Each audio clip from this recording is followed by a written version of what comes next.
नमस्कार, मैं छत्तीसगढ़ अखबार के YouTube चैनल इंडिया आजकल से सुनील कुमार अपने राजनीतिक विश्लेषक शशांक तिवारी के साथ यहाँ मौजूद हूँ। छत्तीसगढ़ में एक अजीब किस्म का सन्नाटा छाया हुआ है।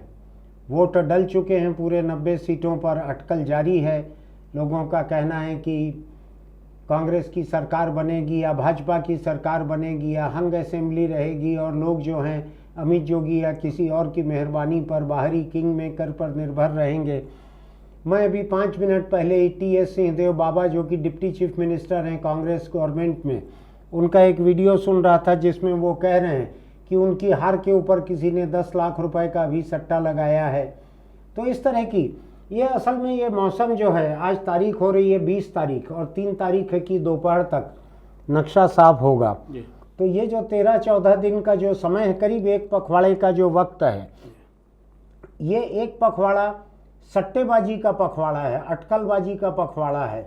जिन विधायकों को, विधायक यानी जो विधायक थे और जो पहली बार बने हैं, इनमें से जो भी उम्मीदवार हैं, इन्होंने चुनाव में खर्च तो कर लिया, कई काम उधारी में करवा लिया, अभी उसके पेमेंट की बारी आ रही है तो कर रहे हैं, रुक जाओ, हड़बड़ी क्या है, 3 तारीख के बाद करेंगे, इस तरह का सारे लोग जानते हैं। अखबारों में विज्ञापन छापने वाले लोगों से लेके शामियाने वाले लोगों तक, किसी ने दारू दी होगी तो वो लोग भी जानते होंगे कि जीत जाने के बाद नेताजी बहुत ताकतवर हो जाते हैं, उनसे कुछ वसूलना मुश्किल रहता है।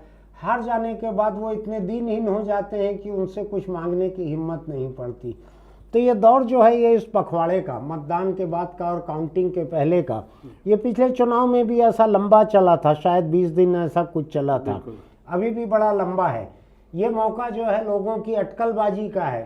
कई नेता जिन्होंने चुनाव के इस दौर में कई तरह के गलत काम किए होंगे, जाहिर है करना पड़ता है चुनाव जीतने के लिए, वो लोग अभी तरह तरह की तीर्थ यात्राओं पे गए होंगे ताकि वहाँ से आत्मा को ड्राई क्लीन करवा के लौट सके, ताकि बाद में नए उत्साह के साथ फिर उसी तरह के गलत काम, सरकार बनेगी तो करना पड़ेगा फिर से, तो उसको कर सकें। विधायकों की खरीदी बिक्री होगी तो किसी को खरीदने में, अपनी आत्मा बेचने में, इन सब में ड्राई क्लीन की हुई साफ सुथरी आत्मा रहती है तो शायद भाव ठीक मिलता होगा। ऐसे में हम लोग क्या करें यहाँ पे? आज हमारे दिमाग में भी 24 घंटे जो है चुनावी अटकलें, कितनी सीट, इस सीट पे कौन, कितने जीतेंगे, यही सब आंकड़े दौड़ रहे हैं। और कुछ चैनलों के लोग, कुछ अखबारों के लोग डेरा डाल कर बैठते हैं, जानना चाहते हैं शशांक का भाव मेरे से ज़्यादा चल रहा है वो फलौदी सट्टा बाज़ार में, कि इनकी सीटों की पकड़ मेरे से ज़्यादा है। आपने सुना होगा, नहीं सुना होगा पता नहीं, जो कुछ भी देश में अभी होता है फलौदी का भाव देख कर तय होता है कि फलौदी में क्या भाव चल रहा है। एक लड़के को उसके पिता ने कहा कि अच्छे से पढ़ाई लिखाई करो, तुमको मेडिकल कॉलेज में जाना है। उसने पूछा कि मेडिकल और इंजीनियरिंग का फलौदी में क्या भाव चल रहा है। तो बच्चे इस आधार पर तय कर रहे हैं कि आगे क्या पढ़ना चाहिए। खैर, हम लोग आज यहाँ बैठे हैं दिलचस्प मुद्दे पर बात करने के लिए। वो मुद्दा है सन 2000 में, आज से 23 साल पहले जब ये शुरू हुआ, अभी नवंबर का महीना चालू हो गया है ना, बिल्कुल है ना, ये नवंबर के महीने में ही राज्य बना था, 1 नवंबर को 2000। आज 23 साल 20 दिन शायद हुए हैं राज्य के बने हुए। आंकड़ा गड़बड़ हो सकता है, आप ध्यान मत दीजिएगा, बुरा मत मानिएगा, उसका ध्यान दे दीजिएगा। तो उस वक्त 2000 में जब ये राज्य बना, उस वक्त की क्या स्थितियां थी बहुत से लोगों को याद नहीं है। अभी हम लोग, मैं और शशांक यहाँ जो बात करने बैठे हैं, इसमें 4 जानकारी उनको याद नहीं आ रही थी, 5 जानकारी मुझको याद नहीं आ रही थी, कुछ इस तरह का हम लोग नोट से एक्सचेंज कर रहे थे अभी यहीं बैठे बैठे। कोई बहुत लंबा होमवर्क करके हम लोग नहीं बैठे हैं। हो सकता है एक आध बात किसी की चूक रहे तो आप जो कमेंट सेक्शन रहता है यूट्यूब पे, उस पर जरूर लिखिएगा। हम सोच रहे हैं कि अभी से चुनाव तक जो एक रहता है, आपने ध्यान दिया होगा हिंदुस्तान में एक बड़ा पॉपुलर खेल है अंताक्षरी। अंताक्षरी को इंट्रोड्यूस करते हुए जब शुरू करते हैं तो उसके बारे में कहा जाता है क्या कि शुरू करो अंताक्षरी करना है कुछ काम, ऐसा कुछ ऐसा कहा जाता है ना, टाइम पास करने के लिए, वक्त गुजारने के लिए अंताक्षरी। जैसे कहीं बस है, बस का टायर पंचर हो गया तो आधा घंटा जब चक्का बदलता है तो उतने देर में लोग किनारे बैठ के अंताक्षरी खेलने लगते हैं। हम लोग ये वाली अंताक्षरी खेल रहे हैं छत्तीसगढ़ के सरकारों की, विधायकों की, मंत्रियों की राज्य बना था तब से अभी तक की, आपको इसमें दिलचस्पी बहुत आएगी। ये छत्तीसगढ़ का एकदम ही ताज़ा इतिहास है। इसी वाली चौथाई सदी का इतिहास है, 21वीं सदी से चालू हुआ है, अभी 25 साल हुए नहीं हैं। इसी का एकदम ताज़ा इतिहास है, ये बड़ा दिलचस्प इतिहास है, सुनिएगा इसको आप। तो हम अगले शायद 2, 3, 4 एपिसोड में हम रोज आधा पौन घंटा, 1 घंटा इसके ऊपर चर्चा करेंगे। कई दिलचस्प राजनीतिक कहानियाँ आपको जानने मिलेगी। तो अभी हम आपको लेके चल रहे हैं वापस 1 नवंबर 2000, ठीक है शशांक? बिल्कुल। 1 नवंबर 2000 का मैं आपको सीन याद दिलाता हूँ। पुलिस ग्राउंड में शपथ ग्रहण हो रहा था। दिग्विजय सिंह शपथ दिलवाने के लिए आए हुए थे मध्य प्रदेश से। उनको सोनिया गांधी ने कहा था कि जाओ और जोगी को शपथ दिलवा के आओ। अंग्रेजी में कहा होगा, लेकिन जो मुझको पता लगा वो यही था।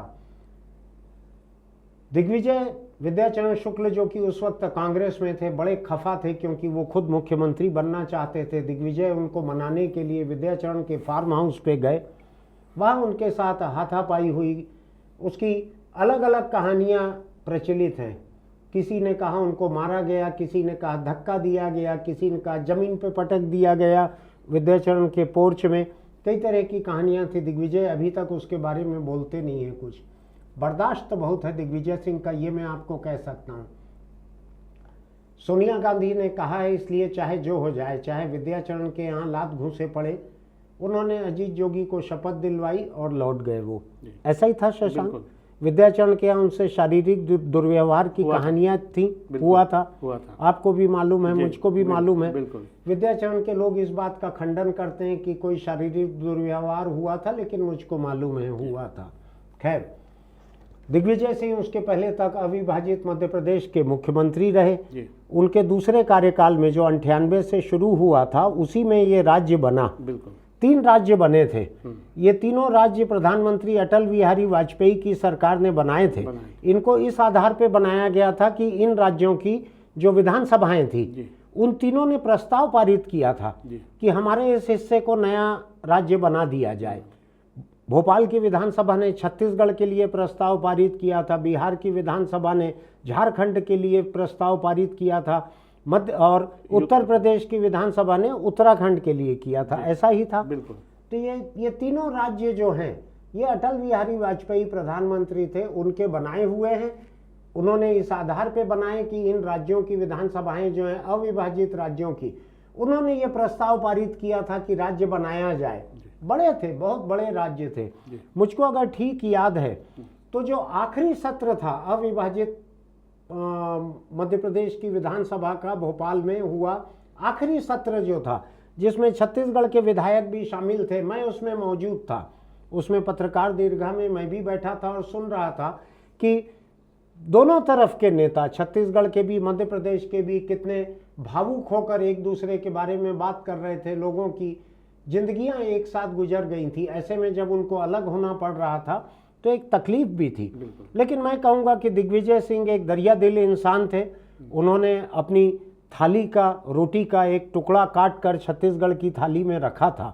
बहुत दरिया दिली से उन्होंने किया था। मैं एक दूसरी बात भी आपको बतलाता हूँ, इतिहास की चर्चा चल रही है इसलिए।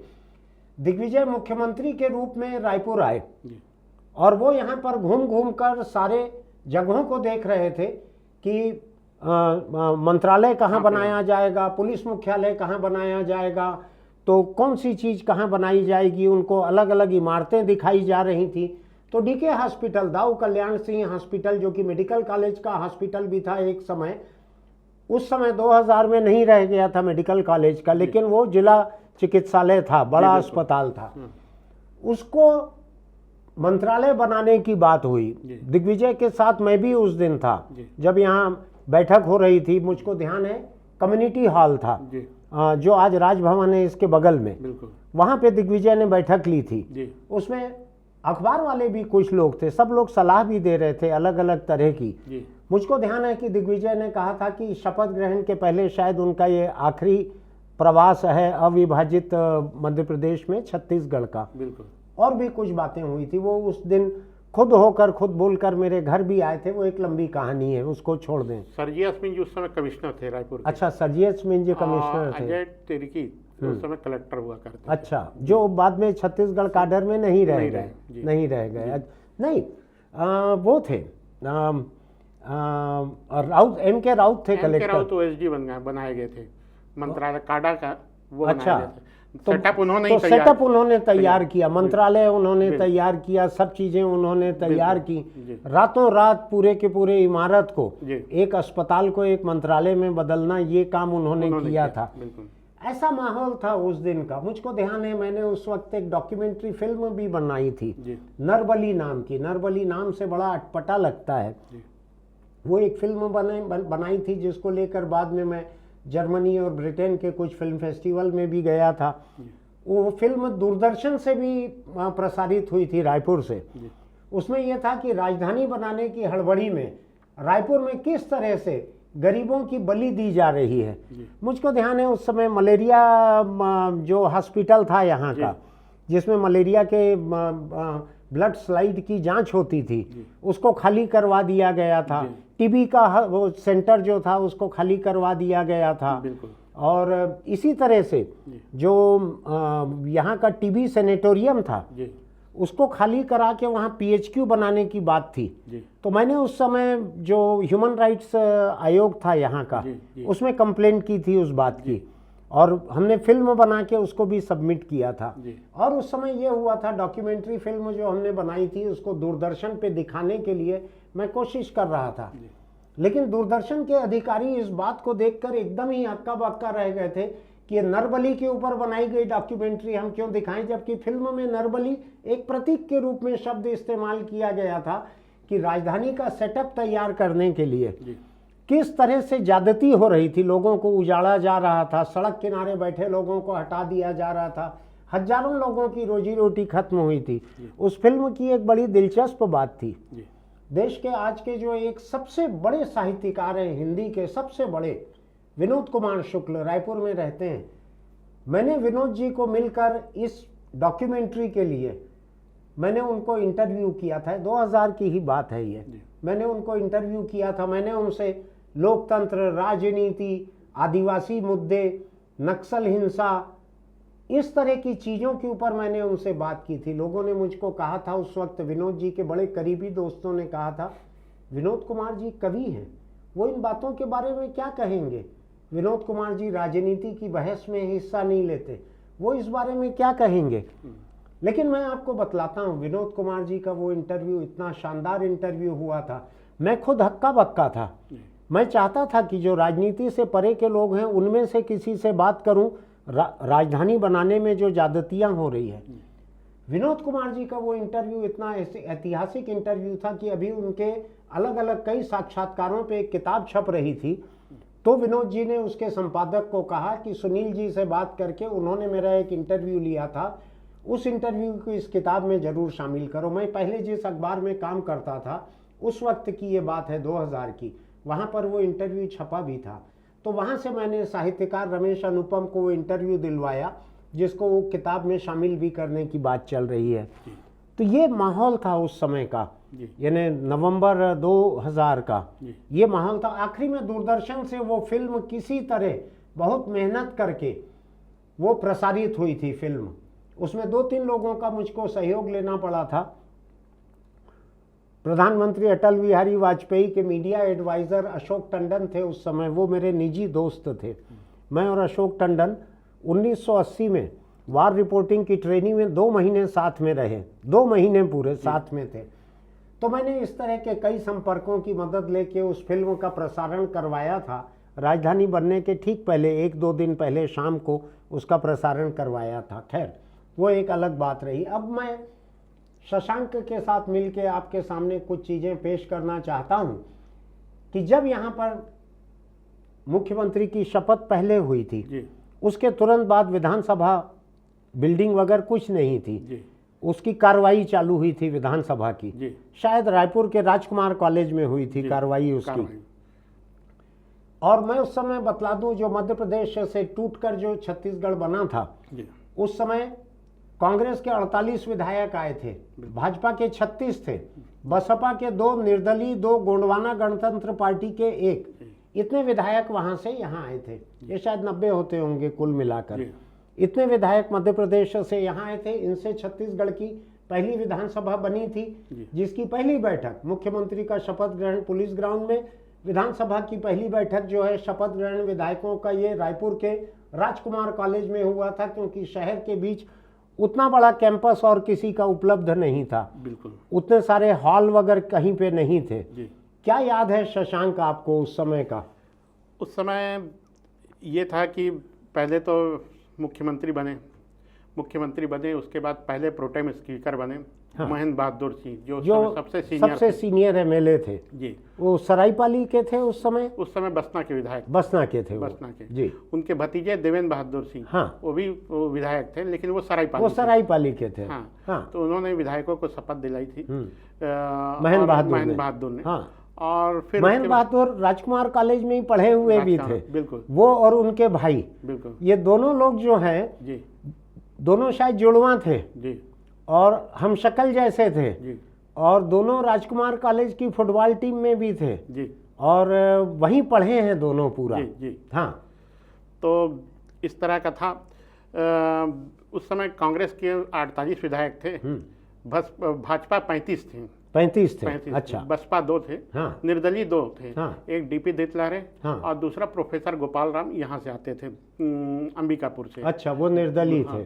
गोंडवाना गणतंत्र पार्टी से हीरा सिंह मरकाम उस समय विधायक थे, संस्थापक थे उस पार्टी के। जी, जो जी, वो थे विधायक थे। और 2 विधायक थे बसपा के, दाऊराम रत्नाकर और इंजीनियर रामेश्वर खरे। अच्छा, रामेश्वर खरे यहाँ से आते थे सीपत से। अच्छा, जिसको ब्राह्मण सीट कहते हैं आप। हाँ, मैं आप लोग सभी लोग, ब्राह्मण समाज जो है उसको क्लेम करता है। अरुण तिवारी जो अभी एक स्टिंग ऑपरेशन जो फैला रहे हैं, आप उनकी बात सुनिए, कितना वो ब्राह्मण सीट किस तरह से कहते हैं सीपत को और सबको वो।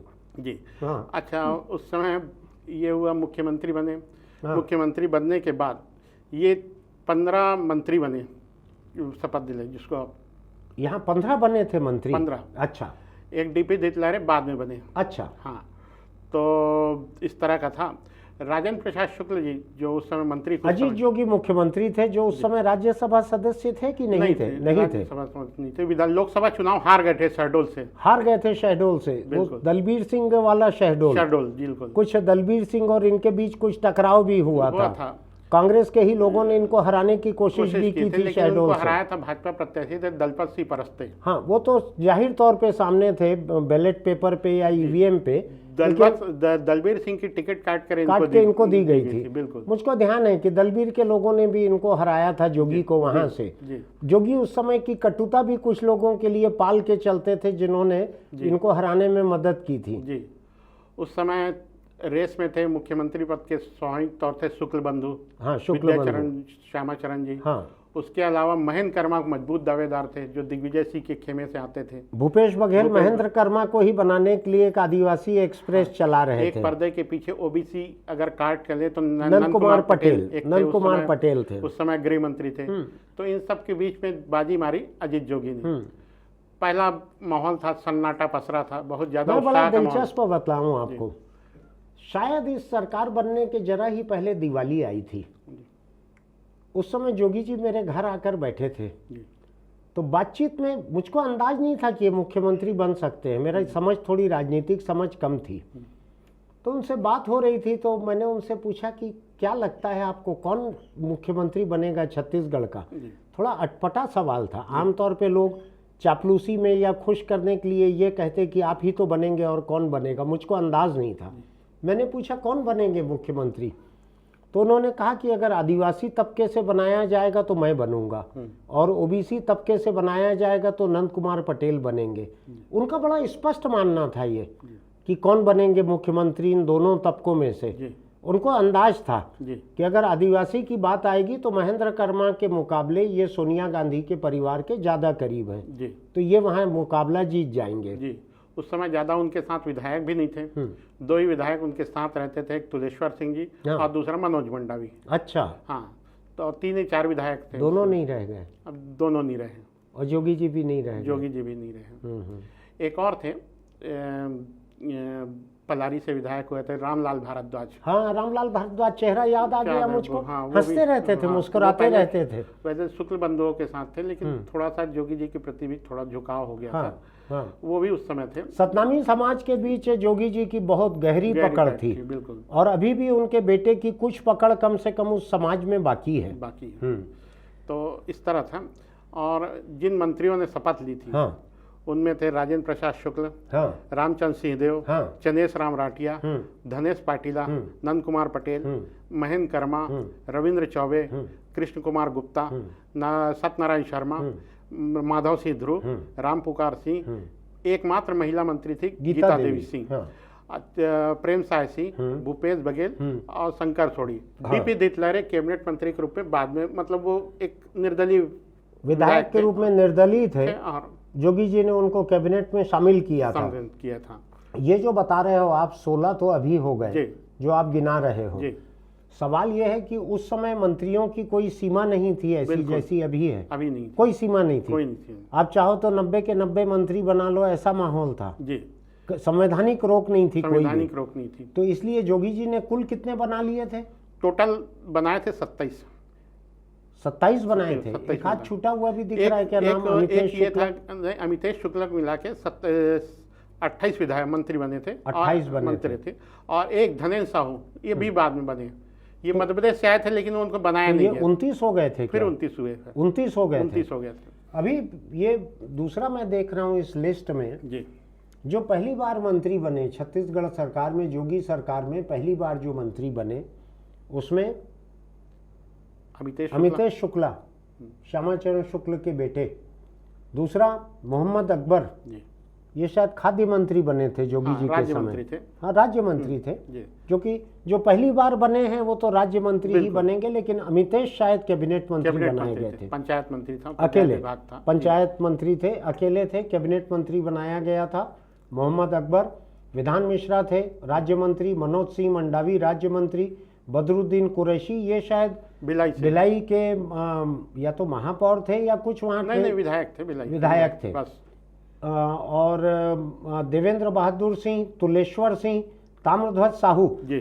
ताम्रध्वज साहू जो अभी मुख्यमंत्री पद के दावेदार थे 5 साल पहले के जब तय किया गया, ये उस वक्त पहली बार मंत्री बने थे जी, जोगी जी के साथ में। उसमें एक और इंटरेस्टिंग थी, उस समय कैबिनेट मंत्री थे सत्यनारायण शर्मा। हाँ, जो इस बार मंत्रिमंडल में वंचित रह गए। लेकिन शायद इसलिए वंचित रह गए कि सत्यनारायण शर्मा बहुत ज्यादा सीनियर थे। उनको मंत्रिमंडल में लाने का मतलब अभी एक तो ये है कि 12 की सीमा हो गई, अभी मुख्यमंत्री प्लस 12 ये चल रहा है। इसमें उतने सीनियर को लाके उनको क्या विभाग देते? सारे ही लोग, खुद मुख्यमंत्री उनसे बहुत जूनियर हो जाते। इस चक्कर में उनको नहीं लाया गया सत्यनारायण शर्मा को। अब मैं इसमें एक दिलचस्प बात आपको बतलाता हूँ। अमितेश शुक्ला को कैबिनेट मिनिस्टर बनाया गया पहली बार में, ऐसा ही है बिल्कुल। अब क्या हुआ कि अमितेश शुक्ला तो कैबिनेट मंत्री बन गए, लेकिन राजिम से चुनाव जीतते थे श्यामाचरण शुक्ला और अमितेश शुक्ला। किस वजह से, किसके समर्थन से? साहू समाज के समर्थन से। साहू समाज के वोटों का महत्व देखिए। जब अमितेश को कैबिनेट मंत्री बना दिया गया, जो कि वो बनना चाहते थे, बिल्कुल एक पैर पे खड़े हुए थे, जैसे ही शपथ ग्रहण की बात हुई उन्होंने अगला पैर बढ़ा दिया और राजभवन में पहुंच गए वो। लेकिन वो ये नहीं चाहते थे कि अभनपुर के धनेन्द्र साहू को, जो कि उस समय उस पूरे इलाके के साहू समाज के एक बड़े नेता थे धनेन्द्र साहू, और अविभाजित मध्य प्रदेश में मंत्री भी थे, और अविभाजित मध्य प्रदेश में मंत्री भी थे। तो धनेन्द्र साहू को मंत्री न बनाया जाए और उनको बना दिया जाए, इस बात को लेके अमितेश शुक्ला एकदम हड़बड़ा गए थे। पहली बार मंत्री बनने वालों में शायद अमितेश शुक्ला अकेले कैबिनेट मंत्री बनाए गए थे, अगर याददाश्त ठीक है तो। धनेन्द्र साहू को नहीं बनाया गया। अमितेश शुक्ला को लगा कि इससे साहू समाज नाराज हो जाएगा, तो वो 3 साल बाद के 2003 के विधानसभा चुनाव में राजिम से निपट जाएंगे, ऐसा उनको लगा। अमितेश शुक्ला दौड़े दौड़े गए अजीत जोगी के पास, कहा कि साहब ऐसा मत कीजिए, ये धनेन्द्र को आपने मंत्री नहीं बनाया है, इनको आप मंत्री बनाइए, नहीं तो मेरे लिए राजिम में चुनाव लड़ने में मुश्किल हो जाएगी। साहू समाज का इक्वेशन कुछ ऐसा था कि राजिम से चूंकि ये गैर छत्तीसगढ़ी ब्राह्मण अमितेश शुक्ला, इनके पहले श्यामाचरण शुक्ला, ये लोग लड़ते थे। इसलिए बगल के अभनपुर में ये चाहते थे कि इनको साहू समाज का कैंडिडेट एक रहे, ताकि राजिम के लोगों को भी लगे कि साहू समाज को इन्होंने टिकट दी है अभनपुर में। अमितेश शुक्ला ने, आपसी बातचीत थी उस समय की, लेकिन अब इतिहास की बात जो है कभी ना कभी तो सामने आती है। कुछ लोगों को ये भी गलतफहमी या खुशफहमी थी कि जोगी जी मेरी बात बहुत मानते हैं, कुछ ऐसा था भी। हमारे बड़े अच्छे संबंध थे एक समय, वो मेरी बात सुन भी लेते थे। अमितेश शुक्ला ने मुझसे कई बार कहा कि सुनील भाई आप थोड़ा समझाइए जोगी जी को, वो धनेंद्र को मंत्री नहीं बना रहे हैं, राजिम से मैं निपट जाऊंगा। कभी मुझको लगता है कि अमितेश के दिमाग में ये एक बात थी कि क्या जोगी जी ने उनको निपटाने के लिए तो ऐसा नहीं किया है, क्योंकि श्यामाचरण के बेटे होने के कारण वो बड़े नेता थे। एक हो सकता है कि अगर लगातार वो मंत्री बने रहते, लगातार जीतते रहते, हो सकता है कि वो मुख्यमंत्री के दावेदार किसी दिन बन जाते। ये अलग बात है कि 3 कार्यकाल रमन सिंह की सरकार रही और कांग्रेस के किसी को बड़ा बनने का कोई मौका नहीं मिला।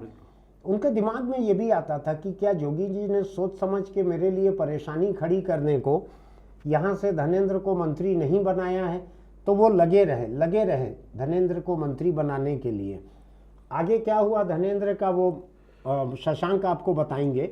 धनेंद्र साहू जी को मंत्री नहीं बनाया गया तो उनके समर्थक प्रदर्शन के, इन सब के बीच में श्यामाचरण जी ने सीधे सोनिया जी से बात की। हाँ। तो सोनिया जी के हस्तक्षेप के बाद करीब करीब 1-2 महीने बाद फिर ये धनेंद्र साहू मंत्रिमंडल में शामिल हुए। ऐसा। और पर्यटन विभाग उनको मिला गया। हाँ। कोई वो नहीं रहा। हाँ। तो ये इस तरह की बातें हैं।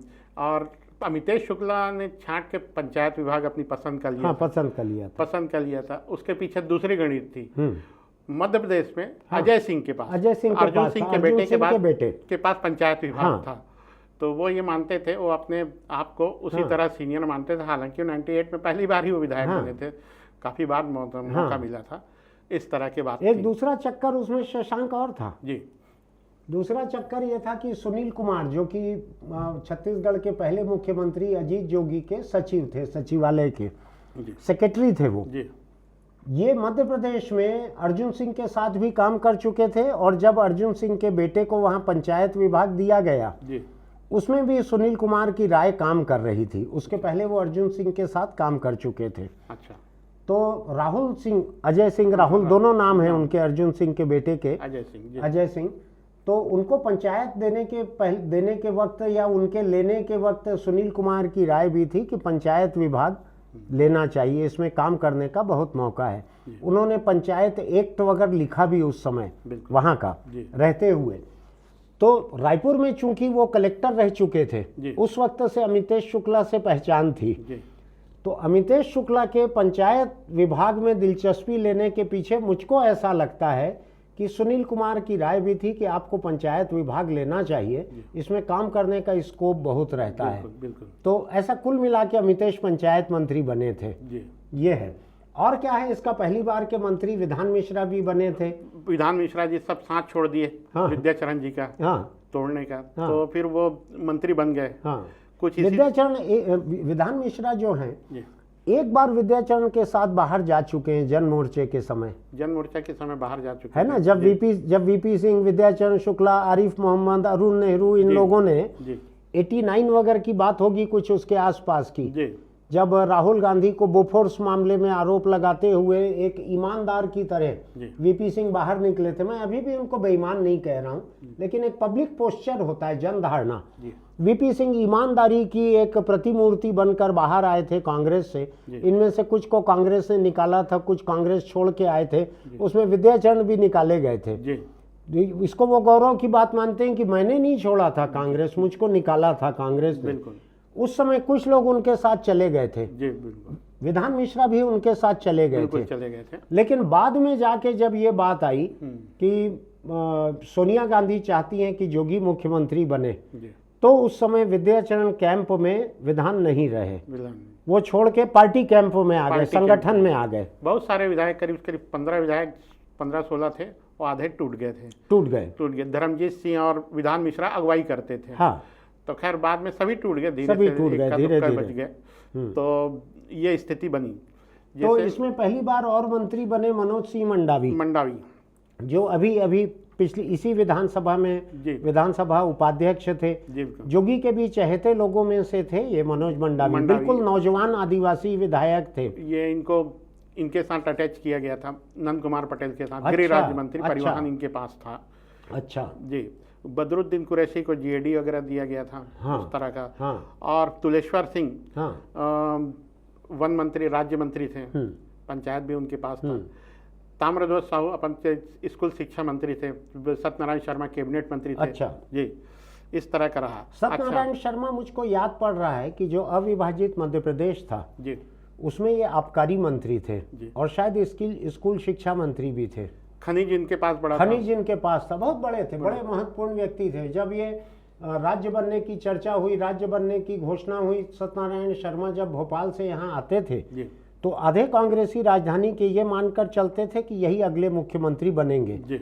ये उस समय छत्तीसगढ़ के लोगों में दिग्विजय सरकार में सबसे ताकतवर मंत्री थे, छत्तीसगढ़ से गए लोगों में। बिल्कुल ऐसा ही था। बिल्कुल, मुझको ध्यान है, बहुत लोग पहुंचते थे स्टेशन पे इनको लेने के लिए। सुबह सुबह ट्रेन आती थी या फ्लाइट से आते थे तो भी बहुत लोग एयरपोर्ट जाते थे इनको लेने के लिए। वो उस समय सबसे सीनियर माने जाते थे। बिल्कुल, मंत्रियों में। अच्छा, मंत्रियों में रामचंद्र सिंहदेव थे। हाँ, जिनको मिला था वित्त विभाग। बिल्कुल, वित्त और आबकारी भी। हाँ, ये दोनों थे। वित्त तो डिसिप्लिन के लिए, आबकारी विभाग उनको मिला था क्योंकि बहुत बदनाम विभाग था, तो इसलिए रामचंद्र सिंहदेव को दिया गया था, जिनकी ईमानदारी के बारे में कोई भी ये नहीं बोल सकता कि इनको सर्दी खांसी थी तो मेरे से एक पौवा ब्रांडी बुलवाए थे, इतना भी कोई नहीं बोल सकता। ऐसे ईमानदार थे रामचंद्र सिंहदेव। चनेश राम राठिया थे खाद्य मंत्री। अच्छा। धनेश पाटिला थे ऊर्जा और जल संसाधन, उस समय उनके पास था। हाँ। नंद कुमार पटेल गृह मंत्री बने। हाँ। महेंद्र कर्मा उद्योग मंत्री थे। हाँ। रविंद्र चौबे नगरीय प्रशासन, संसदीय कार्य, विधि, और उस समय पीडब्ल्यूडी भी उनके पास था। रविंद्र का मुझको ऐसा ध्यान पड़ता है कि संसदीय, विधि, विधायी, इस तरह का उनके पास में विधानसभा अध्यक्ष भी बनाने की उनकी बात चलते रहती है। हर बार चर्चा होती है कि ये उस लायक हैं, अध्यक्ष बनाने लायक। इनको शायद विधानसभा की संसदीय प्रक्रियाओं की जानकारी भी बहुत है।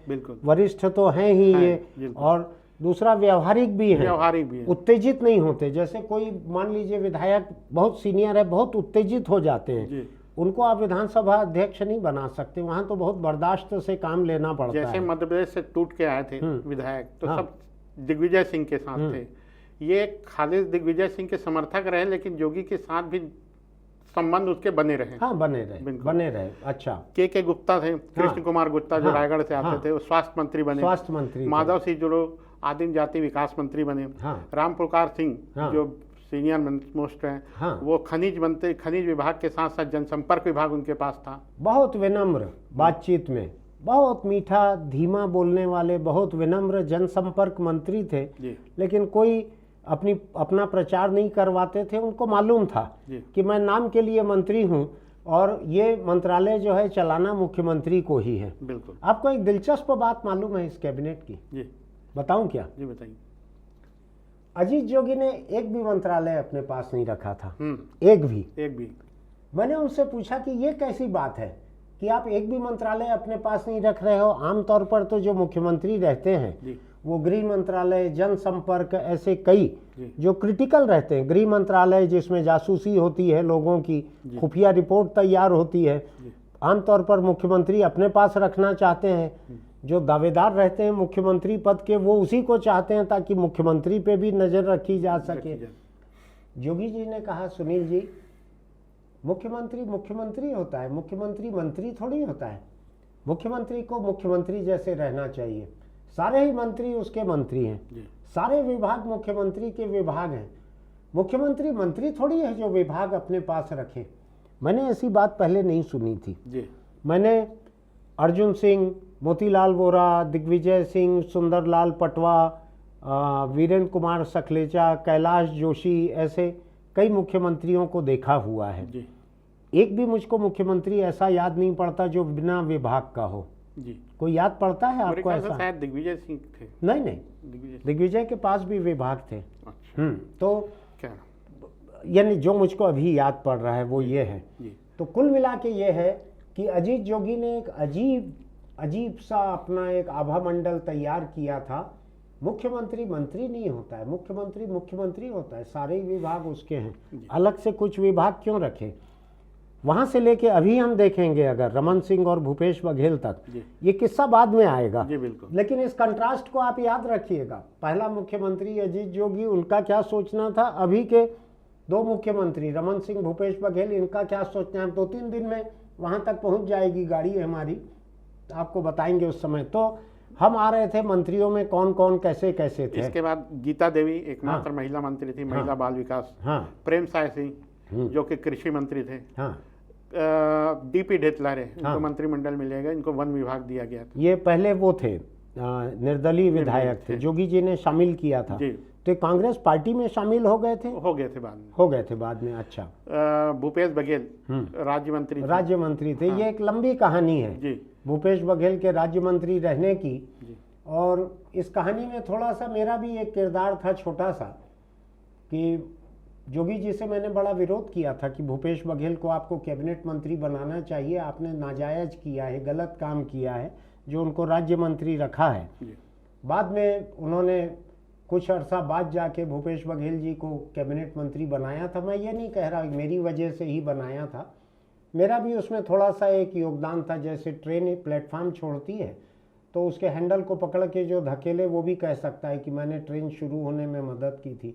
उतना ही योगदान मेरा भी था भूपेश बघेल जी के कैबिनेट मंत्री बनने में। लेकिन उस इतिहास के उस दौर की मुझको याद है थोड़ी सी, इसलिए मैं कह रहा हूँ। हाँ, ये भूपेश बघेल जी दिग्विजय के समय भी वहाँ पर ट्रांसपोर्ट मिनिस्टर थे। ये दिग्विजय के एकदम ही खासे भरोसे के थे। और दिग्विजय सिंह इनको अपना प्रोबेशनर जैसा, अपना चहेता, उन्होंने इनको काम सिखाया था एक किस्म से। बिल्कुल। आपको ध्यान है दिग्विजय सिंह ने इनको एक बड़ी खास चीज सिखाई और समझाई थी, जिसका भूपेश बघेल आज भी मानते हैं जिस बात को। क्या था वो? याद नहीं। इन्होंने दिग्विजय सिंह ने भूपेश बघेल को मंत्री बनाते हुए कुछ एक ट्रिक्स सिखाई थी, सावधानियां सिखाई थी। उसमें से ये था कि जब आप प्लेन में बैठकर कहीं रवाना हो रहे हैं या ट्रेन या कार में बैठकर कहीं रवाना हो रहे हैं, रवाना होते होते हड़बड़ी में अगर आपके पास कोई फाइल लेकर आए कि ये दस्तखत एक करना है, जाते जाते रवानगी की हड़बड़ी में कोई दस्तखत मत करना। उनका दिग्विजय ने इनको एक तरकीब बतलाई थी, ये सावधानी सिखाई थी कि आमतौर पर जो गलत काम करवाने रहते हैं मंत्री से, वो ऐसी ही हड़बड़ी में साइन करवाए जाते हैं मंत्री से। तो ये मुझको भूपेश बघेल जी ने खुद ही ये बात बताई थी कि उन्होंने सावधानी सिखाई थी, रवानगी की हड़बड़ी में किसी फाइल पे दस्तखत मत करना। हो सकता है आज भी ना करते हो वो ऐसे। भूपेश बघेल के पास राजस्व और पीएचई था, 2 विभाग उनके पास थे, राज्य मंत्री थे वो। और उसके बाद लेकिन ये राज्य मंत्री स्वतंत्र प्रभार थे, इनके ऊपर कोई कैबिनेट मंत्री नहीं थे। और इसको लेके नाराजगी थी तो उनको मुख्यमंत्री अपने साथ संबद्ध भी रखे थे। याद एकदम शुरुआत में। फिर उसके बाद शंकर सोढ़ी थे। शंकर सोढ़ी के पिता वहाँ के सांसद भी रहे हैं, मनकुराम सोढ़ी, बस्तर के सांसद। ऐसा पगड़ी बांधते थे, ऐसा बिल्कुल बहुत पुराने थे। ये शंकर सोढ़ी भी, इनका चेहरा छोटा था, छोटे कद काठी के थे, T shirt jeans pant shirt सब पहनते थे। ये अपेक्स बैंक के डायरेक्टर हैं, अपेक्स बैंक के डायरेक्टर। अच्छा, ऐसा। उस समय मेरी मुलाकात इनसे बहुत होती थी, शंकर सोढ़ी से। ये कैबिनेट था। और गीता देवी सिंह भी मुझको याद है, इनको चलने में जरा सा एक पैर में थोड़ी सी दिक्कत होती थी और हल्का सा सहारा लेके सीढ़ी चढ़ती थी। ये बिल्कुल याद है ना आपको? ये विधानसभा की कार्रवाई में भी दिखता था। मुझको ध्यान है कि गीता देवी जो हैं, ये जब जो अभी मौजूदा विधानसभा है, जब यहाँ पे शिफ्ट हो गई थी, उस वक्त भी वो यहाँ पर थी। आपको राजकुमार कॉलेज का याद है क्या? विधानसभा का जब शुरू हुई थी 2000 में, ये कैबिनेट वगैरह ये सब जो है, कैबिनेट का तो शपथ ग्रहण राजभवन में हो गया था, लेकिन विधायकों का शपथ ग्रहण राजकुमार कॉलेज में जो इंतजाम हुआ था उसमें हुआ था। और विधानसभा के लिए जो कार्रवाई के लिए जो बनाया गया था, अध्यक्ष की ऊंची सिंहासन अध्यक्ष का, और सत्ता पक्ष विपक्ष प्रेस गैलरी जो बन सकता था, एक सफेद रंग का बड़ा शामियाना बनाया गया था। उस शामियाने में ये कार्रवाई होती थी। और दिलचस्प बात बतलाऊं मैं आपको, छत्तीसगढ़ के बहुत से अखबार ऐसे थे जिनके यहाँ के रिपोर्टर्स को विधानसभा की कार्रवाई की रिपोर्टिंग नहीं आती थी, जी। मुझको भी नहीं आती थी। जी। ऐसे बहुत से अखबारों ने अपने भोपाल के रिपोर्टर्स को यहाँ बुलाया था जी। कि विधानसभा की पहली कार्रवाई ठीक से रिपोर्ट हो जाए। जी। याद है आपको ये कुछ? बिल्कुल आए। तो ये राजकुमार कॉलेज में ये हुआ था। राजकुमार कॉलेज के नाम इतिहास में ये दर्ज हो गया है जी। कि छत्तीसगढ़ की पहली विधानसभा वहीं से शुरू हुई। इसके पहले भी राजकुमार कॉलेज में कांग्रेस का सम्मेलन हुआ था 60 के दशक में। 60 के दशक जब नेहरू जी आए थे। हाँ। लाल बहादुर शास्त्री आए हाँ। थे। तो खैर हाँ। उनको लेके वरिष्ठ वकील हैं जो सुनील कनक तिवारी जी ने हमारे यहाँ काफी उन्होंने लिखा भी है, काफी लिखा है उसके बारे में। अब तो ये राजेंद्र शुक्ला जो हैं ये तो शशांक बाद में विधानसभा अध्यक्ष बन गए थे। अब विधानसभा अध्यक्ष विधानसभा के लिए जगह तय करना था, तो केंद्रीय भूजल संस्थान प्रशिक्षण संस्थान शायद वो, हाँ, अनुसंधान संस्थान, हाँ, अनुसंधान संस्थान, ये प्रशिक्षण और अनुसंधान संस्थान। ये केंद्र में विद्याचरण शुक्ल जल संसाधन मंत्री थे नरसिंह राव के कैबिनेट में। उस समय उन्होंने ये संस्थान यहाँ पे मंजूर करवाया और यहाँ बना हुआ। तो ये बना हुआ था, बहुत बड़ा ढांचा था उसका। उसको चेंज करके, मरम्मत करके, चेंज करके, बना के उसको विधानसभा की शक्ल में ढाला गया और वो पूरा 23 साल अभी तक चल रहा है। अभी भी कोई दिक्कत नहीं है, बिल्कुल नहीं। अभी भी नए रायपुर में नए विधानसभा भवन का केवल भूमि पूजन हुआ है जी, बना नहीं है वो अभी भी। क्योंकि बहुत सारे राज्यों से छत्तीसगढ़ का विधानसभा सबसे अच्छा माना जाता है। भवन अच्छा है, जो कि उस पर्पस से बना नहीं था। हाँ। खैर, विधानसभा अध्यक्ष के लिए फिर राजेंद्र प्रसाद शुक्ल का नाम है। हाँ। उसको लेकर भी थोड़ा सा वो था, जोगी जी चाहते थे के गुप्ता बने। अच्छा। अजीत जोगी जी रायगढ़ के सांसद थे। ओहो। तो उस समय क्या था, दिग्विजय सिंह के समय चनेश राम राठिया, के गुप्ता और नंद कुमार पटेल 3 मंत्री हुआ करते थे उस क्षेत्र से। अच्छा। तो चुनाव के दौरान अच्छा सहयोग इनसे मिला जोगी जी को, जब वो संसद का लोकसभा चुनाव लड़े थे। चुनाव जीते भी नंद कुमार शाही को हराए थे। ठीक। तो राजेंद्र शुक्ला उनके संसदीय सीट के बाहर के थे। तो इनसे कोई लेना देना नहीं था जोगी जी को। तो वो चाहते थे कि वो बने, तो ये विधानसभा अध्यक्ष बनना नहीं चाहते थे निजी तौर पे। तो इतने संबंध थे, विनम्र थे के गुप्ता जी। तो फिर उनका बाद राजेंद्र प्रसाद शुक्ल को उन्होंने फिर तैयार किया। नहीं कौन बनना चाहते थे? मैं के गुप्ता। अच्छा, के गुप्ता नहीं बनना चाहते थे। बड़े विनम्र थे बातचीत में वो। तो फिर उन्होंने जो भी अनुरोध किया, जैसा भी चर्चा हुई, तो राजेंद्र शुक्ला को बनाया गया। तो ये जल्दी ही बनाए होंगे। जल्दी बनाए थे। और फिर उसके बाद फिर उपाध्यक्ष का पद उस समय विपक्ष को देने की परंपरा, मध्य प्रदेश की परंपरा भी थी वो। जी बिल्कुल। तो उस समय कौन बना था यहाँ पे? बनवारी लाल अग्रवाल थे। बनवारी लाल अग्रवाल, ये कोरबा इलाके के विधायक, कोरबा के ही विधायक, कोरबा के ही थे विधायक थे। हाँ। और ये पहली पसंद नहीं थे भाजपा के, तो पार्टी को कह दिया जाता है कि आप किसी का नाम दे दीजिए। अच्छा, ऐसा है। तो हुआ ये था कि विधायक दल में एक बड़ी राय थी कि गंगूराम बघेल को दिया जाए। अच्छा। हाँ। लखीराम जी भी इसके पक्ष में नहीं थे। हाँ। के बनवारी लाल जी के। हाँ। लेकिन ये भाजपा की गुटी राजनीति में लखीराम जी के विरोधी रहे हैं बनवारी लाल जी। दोनों ही अग्रवाल थे फिर भी। हाँ, ये ना बाबूजी, तो अग्रवालों के भीतर भी 2 खेमे हो सकते हैं भाई। बिल्कुल बिल्कुल। हाँ।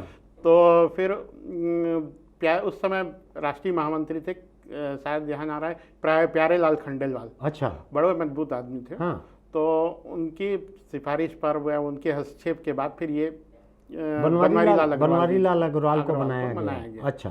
तो ये उपाध्यक्ष बने। हाँ। फिर उसके बाद में हटाया गया उसी कार्यकाल में, जोगी जी के कार्यकाल में। हुआ ये था कि लोकायुक्त का भी गठन हुआ। हाँ। लोकायुक्त का। हाँ। तो उस समय करीब 1-1.5 साल बाद की बात है। तो कुछ उसको लेकर टिप्पणी की है कि अपने पसंद का व्यक्ति बनाना चाह रहे हैं, जुडिशियली के ऊपर दबाव बना रहे हैं, इस तरह का कुछ था। ये बनवारी लाल अग्रवाल ने ऐसी टिप्पणी की थी। उसको लेके फिर वो बात अविश्वास प्रस्ताव तक आई, तो उन्होंने पहले ही पद छोड़ दिया था। ये मैं भूल रहा हूँ, इस बात को मुझको याद नहीं आ रहा था। फिर ये पद धर्मजीत सिंह को दिया गया। हाँ। धर्मजीत सिंह को बनवाने में रविंद्र चौबे और भी। तो धर्मजीत उस समय तो कांग्रेस में थे ना? कांग्रेस के ही थे। तो बनवारी लाल को जो हटाए उसके बाद जोगी जी ने ही ये परंपरा चालू की। जोगी जी ने पहले विपक्ष से नाम मांगा, हाँ, तो उन्होंने कोई नाम देने से इनकार कर दिया कि इनकार कर दिया। इनकार कर दिया था कि आप तो इन्हीं को ही बनाइए, हम इसको स्वीकार नहीं अच्छा, करेंगे। हम हटाना मंजूर नहीं कर रहे हटाना हैं। मंजूर नहीं करते। अच्छा, तो फिर कुछ दिन खाली रहा और फिर उन्होंने जोगी जी ने अपनी ही पार्टी का नॉमिनेट कर दिया। तो तब से अभी तक वही चल रहा है, परंपरा चली है। यानी भाजपा की सरकार जब रही, विधानसभा में बहुमत रहा जी, तो भी भाजपा के ही उपाध्यक्ष रहे। भाजपा के उपाध्यक्ष। अभी जैसे कांग्रेस की सरकार रही यहाँ पे 5 साल, तो कांग्रेस के ही उपाध्यक्ष रहे। तो वो एक जो संतुलन रहता है। उसमें समस्या ये आ रही थी, फिर उसके बाद मंत्रियों का आकार सीमित हो गया। हाँ, मंत्रिमंडल का आकार सीमित हो गया, फिर उपाध्यक्ष। तो मंत्री स्तर की सहूलियत वाला जो पद है उपाध्यक्ष वाला, उसको यूज करने लगी सत्तारूढ़ पार्टी, कि अपने पार्टी के एक व्यक्ति को वहां एडजस्ट कर लो, कुछ लोगों को कोई लाल बत्तियां दे दो, इस तरह का। तो उपाध्यक्ष पद जो है वो छोटे मंत्रिमंडल वाली सरकार के लिए अपने पार्टी के ही लोगों के लिए जरूरी हो गया। बिल्कुल। तो वो परंपरा खत्म हो गई। अब आपको लगता है ये कभी आगे शुरू भी नहीं होगी? नहीं, ऐसा नहीं लगता जी। तो ये हम अभी तक आए हैं, पहली बार जो मंत्री बने थे उनका नाम आपने गिना दिया है, ताम्रध्वज तक हम आए थे जी। इसके बाद शशांक एक घटना हुई थी जी। उस घटना में 2002 की बात है शायद ये जी। तरुण चटर्जी जो हैं रायपुर के मेयर थे। उससे पहले एक हुई थी रामदयाल उइके वाला, वो जो, अच्छा, रामदयाल उइके की बात बड़ी दिलचस्प है। जी। रामदयाल उइके जो हैं, मैं आपको एक बड़ी अंदरूनी बात बताता हूँ। जब ये चला कि जोगी जी विधायक नहीं है लेकिन मुख्यमंत्री बन गए, तो उसमें ये रहता है कि 6 महीने के भीतर विधायक बनना पड़ता है। प्रधानमंत्री भी कोई बन सकते हैं, लेकिन 6 महीने के भीतर सांसद बनना पड़ता है। तो जोगी जी जो हैं, इनसे मैंने पूछा एक दिन कि आपके चुनाव लड़ने के लिए कांग्रेस का एक एमएलए कम हो जाएगा, और कौन सा एमएलए जो है वो इस्तीफा देगा आपके लिए? तो उन्होंने मुझको कहा, सुनील जी ये जरूरी थोड़ी है कि कांग्रेस का ही एमएलए मेरे लिए सीट खाली करे।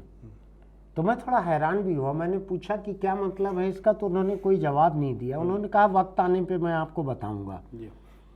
इसके बाद एक दिन सुबह उनका 6-7 बजे मेरे पास फोन आया, क्या कर रहे हैं, उठ गए ऐसा? हाँ, तो थोड़ा आ जाइए ना। कहाँ पर? CM house. तो मैं भागे भागे सीएम हाउस गया, तो वहाँ गेट पर मेरे नाम से मैसेज था कि आएंगे, भीतर ले आना है। मैं गया तो ये सीएम के चेंबर में जोगी जी टेबल कुर्सी पे बैठे हुए थे, सामने 2 लोग बैठे थे। मैं इनको नहीं पहचानता था दोनों को। तो जोगी जी ने मुझको मिलवाया कि ये रामदयाल उइके हैं, ये मरवाही के थे, ये मरवाही के विधायक हैं, और ये उनके साथ जो महिला है ये वहाँ की उप सरपंच है। तो उन्होंने मिलवाया। उसके बाद जोगी जी मुझको भीतर ले गए। उन्होंने कहा कि आप थोड़ा इनके साथ बात कीजिए, ये है मेरे लिए सीट खाली कर रहा है रामदयाल उइके, आप थोड़ा इसका भरोसा, कॉन्फिडेंस इसका जरा बढ़ा दीजिए कि मेरे लिए सीट खाली कर रहा है, मेरा अच्छे से साथ देगा चुनाव में, तो ये आगे बहुत तरक्की करेगा। तो मेरे जोगी जी से बहुत ही व्यक्तिगत संबंध थे, तो मैंने उनके लिए इतना राजनीतिक काम किया कि वो भीतर रह गए। मैं आके वापस बैठा और उनको पूछा, औ उइके जी का हाल है, तो और कैसे चले थे साहब? मोला बताए है कितने साहब बड़ सीट खाली करत हस, साहब बहुत आगे जाही, एकर साथ रहबे तो तुम भी बहुत तरक्की करबे। इस तरह की कुछ बातें मैंने रामदयाल उइके से उस समय कही थी। तो रामदयाल उइके ने कहा कि साहब कलेक्टर जो है ये मोर उप सरपंच ला सस्पेंड कर दे है, तो थोड़ा कलेक्टर ला बोल देबे, ला वापिस कर दे। तो मैंने कहा रामदयाल उइके को ये तो बहुत छोटे बात है, सीएम साहब अभी बोल दे ही कलेक्टर ला हो जाही, एकर से बड़ा काम बोलबे तो वो भी हो जाही ऐसा।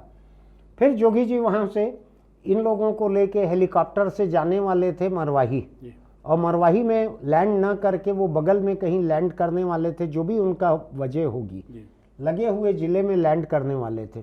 कोरबा पड़ता था बगल में, क्या था ऐसा कुछ था।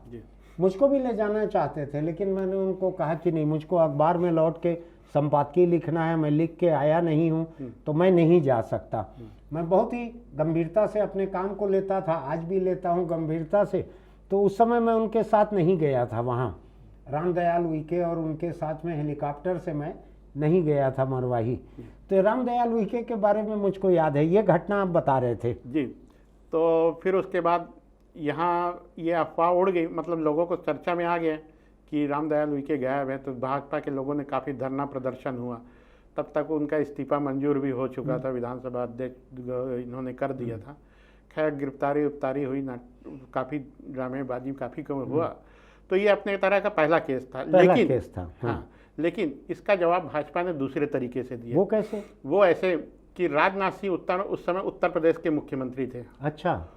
उन्होंने कांग्रेस के एक विधायक थे, पुत्तू अवस्थी, मेरे ध्यान आ रहे हैं, कुछ इस तरह के अवस्थी थे, उनसे कांग्रेस के विधायक से सीट खाली करवाई और कुछ चुनाव लड़ा। ऐसा? जी, यानी तुर्की बतुर्की जवाब हुआ। छत्तीसगढ़ के कांग्रेस का जवाब वहां पे भाजपा ने इस तरह से दिया था। राजनाथ सिंह जो हैं वो कांग्रेस विधायक की सीट खाली करा के वहां से लड़े। करा के यानी कांग्रेस विधायक ने दिया होगा इस्तीफा, तो वो वहां से लड़े थे। ये मुझको बिल्कुल भी याद नहीं है, आपकी जानकारी बहुत रहती है। तो ये इस तरह का हुआ। हाँ। और फिर बाद में जोगी जी चुनाव लड़े। हाँ। विधायक बने और भारी वोटों से जीते थे।